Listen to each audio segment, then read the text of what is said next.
Video journal entry number 9, March 2nd, 2025. Alas, another week has gone by.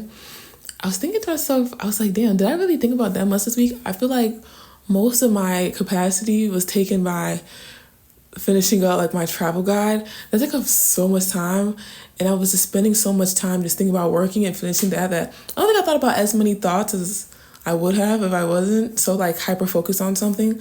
But I feel like after I finished that and I had more room to breathe with my mind, I was able to think about more. With that being said, I feel like since I was kind of like caught up on a project, a lot of my thoughts were focused around workflow.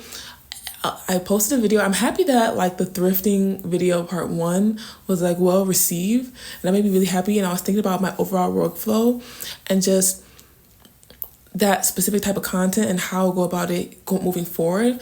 Because I was thinking a lot before I like even took my trip to Japan about like what I wanted like my work to look like and what that entailed. I was thinking about what I can do to improve it, and I felt like it's kind of hard to like implement all those things on the go. I was thinking like even longer ago, I think in like around the summertime, about like my overall visual storytelling.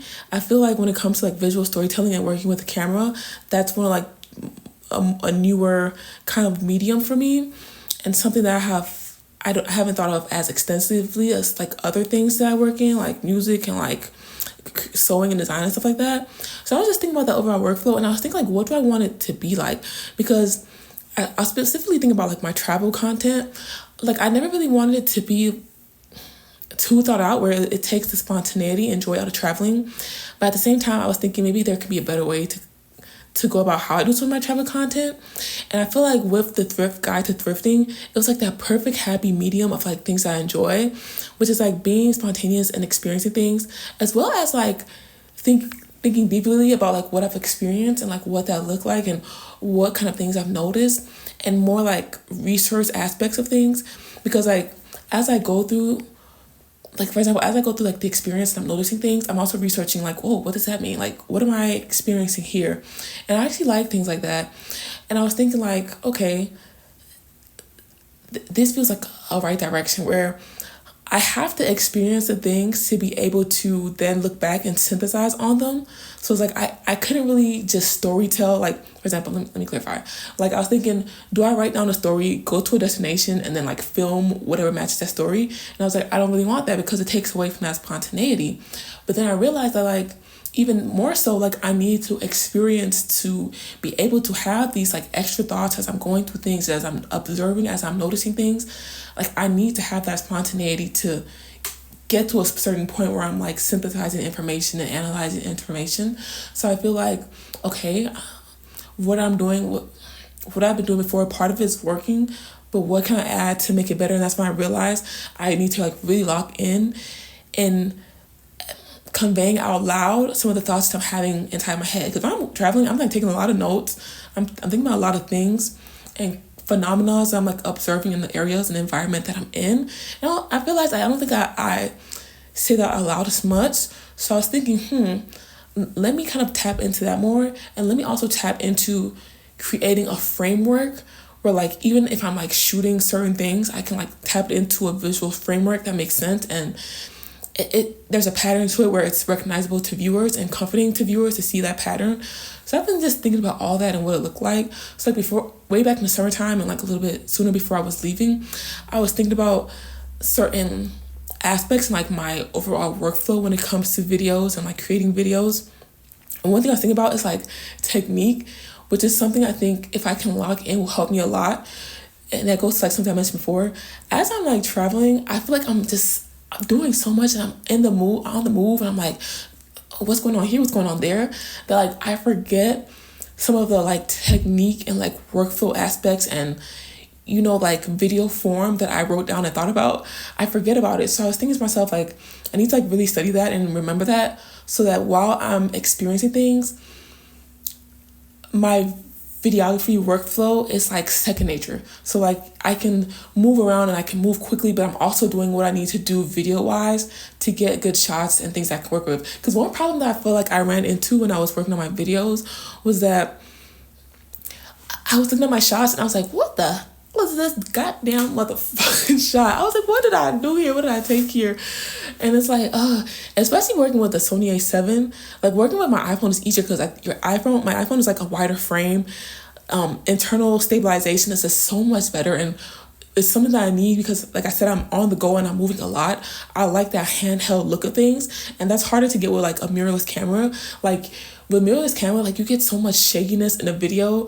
So it's like, dang, I'm moving a lot. I'm getting shakiness in my video. I'm trying to be still. So like when I come back and I look at all the videos that I've taken, some of it is like so hard to work with. So like I need to kind of get that second nature of like, okay, yes, you're excited, you're seeing so much, but like try to be a little bit more still. Try to get your stills in while you're also getting your like on the move type of shots. I'm also thinking about how to incorporate my iPhone footage with that, or if I don't really want to get another camera. I feel like the iPhone camera is like so perfect to be on the go, and I don't really want to have to get another camera. So I'm like thinking about how to incorporate iPhone footage with like Sony footage, and I think it worked out pretty well with the thrifting video part 1, which I was happy about. So I'm just kind of like working on all that work. I'm working on all that workflow. I'm just kind of like working through that whole process to get to like a solid point where, like I said, like filming is like second nature. So as I'm also living life and I'm experiencing, it's easier to do it's easier to get better shots. So I was thinking about all those things and how to go on moving forward with that, which is fun and it's exciting to think about. I was also thinking about with like the video doing better than I like thought it would be, and like being well received. I think there's 2 things I wanted to touch on with that. How do I want to go about it? One, I'll talk about this one first.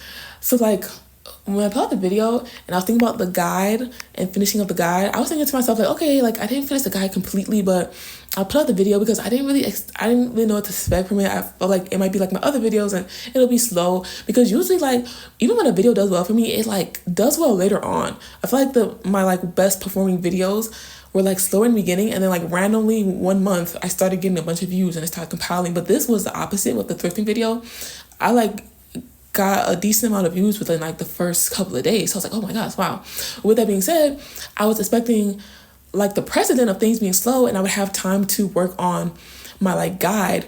But that didn't happen, and I had to like hurry up and work on my guide, and I really had to put a rush on it because y'all, I got an order for a guide. That was so exciting for me. Literally, I swear to goodness, like I think it was like the day after it was like late at night and I was working on finishing up the guide, and I was thinking to myself, like I felt something. I was like, man, things are gonna work out. Like I'm about to pop off. I'm gonna be the next thing popping, like random things, but not that extreme. But I was just thinking like, I think like something's gonna work, like something's gonna happen, something's gonna shake, like the fruits of my labor will start to blossom, etc.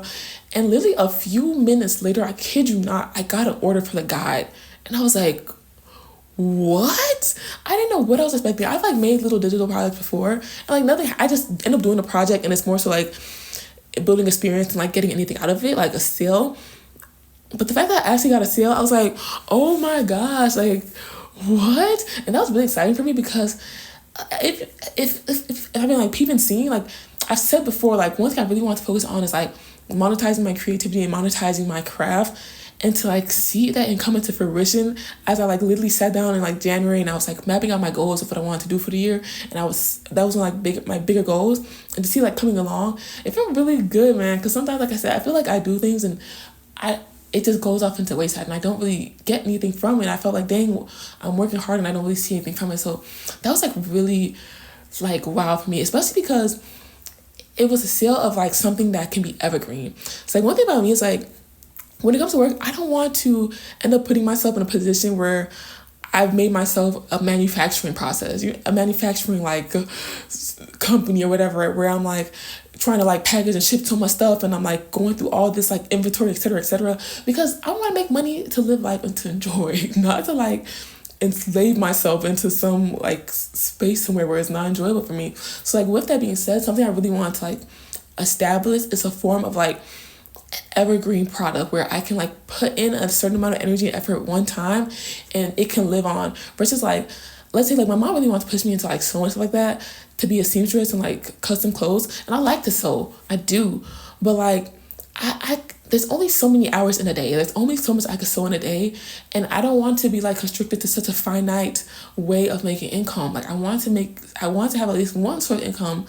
Actually, I want to have a few that like I can put in a certain amount of energy, and then it can be evergreen and do what it needs to do over time. So like getting a sale from that was like so big for me, because even though I've like made, especially online, but even though I've like made money online in some ways, it was like through an exchange of time. Like I had to put in that amount of time once, and that was it. Like I couldn't do anything else. I literally just had to sell that time, and I couldn't do anything else with the work that I did in that time besides the one deliverable. So to like actually get a sale from something that could be evergreen was like really a big deal for me, and like super important. So that was like one part of that. But the second part is like with the video kind of doing better than before, and when you think about like criticism and praise, right? So like when something does better, you get a little bit more praise.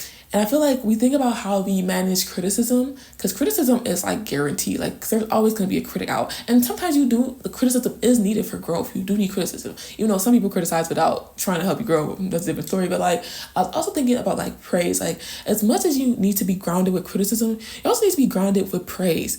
Because like you don't want to ever get into a position where it's like, you need that goodwill from other people, or not goodwill, but like you need to hear other people like backing you up and chopping you up and like hyping you up, because I don't know, you might get yourself in this situation where you're afraid to fail because you only want to receive praise. So now you're like restricting yourself and not pushing yourself as much, or like not trying new things because you're afraid to fail, because you want to sustain this praise, and like you don't ever want to get too lost in praise. So I was thinking to myself, like, even if I do build up, if I do get big, like how to have a healthy relationship with both praise and criticism. Even though personally, I'm like, ooh, that's something in my eye. Personally, I feel like I'm not really great with receiving praise, and I actually get nervous about receiving a lot of praise in like, especially real life settings, because I'm African, baby. I'd be afraid of that evil eye. Like, I'd be afraid of somebody in the midst of me hearing all my praise to me. It's like, what does that bitch get to receive? So, and like, I don't want that evil energy on me, even though I shouldn't think like that. I feel like that in itself is a problem. I feel like what's meant for me is meant for me. Like, regardless of what anybody's evil eye has, like, it don't got nothing to do with me. Like, my spirit warriors are running strong. And I feel like that's a lesson I've actually been going through a lot, that I'm getting better at. Even where I'm at now, like, the process of like speaking things out loud and even posting it publicly, that's like not something I would do before. Like, I think I mentioned before, but like, I'm like super close to the chest. And like, I realized like, there's like a balance to that. Like, you know, some things do need to be expressed out loud. And I realized that even expressing things out loud are so helpful with manifesting into something tangible and to like seeing the results of like your thoughts and ideations. So that was that. I think about a lot of stuff. Hold on. That was like my workflow part of the week of like what I was thinking, because I was like so engulfed into work. Another thing too, with that being said, that guy took so much more effort than I like anticipated for it. And I feel like next time around I'll give myself more time. One, because you never know what can happen, and it can be well received. And two, because like I just don't want to like over drain myself. I feel like I did all that work because I had to like hurry up and finish, because somebody ordered it, and I was like, somebody ordered it, I'm gonna get them to them immediately. I have put it on my site for like pre-order, right?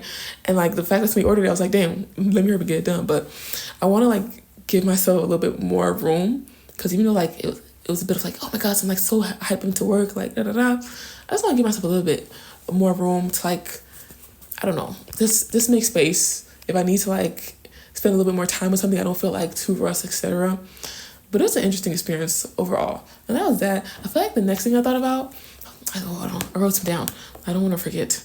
I feel like I forget certain things. Ooh, I don't know how I want to talk about it. Ooh, another thing, dang it, back to workflow. I told y'all I think about work a lot, man. But like, I realized when I was thinking about like my video work, I would like look for like how to make it better. And I was looking at like cinema for references, and I realized to myself, wait a minute, maybe I really need to be looking at documentaries. I feel like that is a type of visual, how do I say it, like video work that mostly resonates with what I want to do. Like something I wanted to do was like connect with people and like capture real life experiences. And I was like, dang, I need to be looking at how documentaries are being captured and how that's being done. I feel like there is like the need to look at cinema to see like, just to understand, I think cinema does capture human emotion in an interesting way. So I feel like I also need to see that, but I also need to see how real life is being captured in a real life way.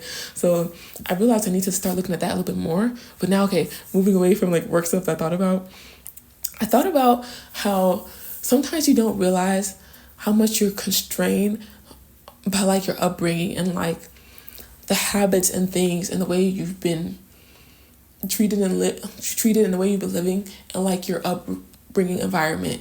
I feel like sometimes, I feel like even me personally, I thought like I was really self-aware, but I realized even me myself, there's some things I just didn't notice, and I'm noticing now that I'm like, damn, I really have so much to like unpack and like break away from and work from. I thought I was doing it already, but I realized that there's even so much more that I need to like break out of. Especially with like my relationship with my mom. I realized like certain shit is just like, I was a little bit kind of brainwashed, and I needed to break out of that. And I feel like in doing that, I'm like becoming a bit more grounded with myself. And I think, I don't know, it was something I thought about a lot. I was like, dang, there's more that I need to work on.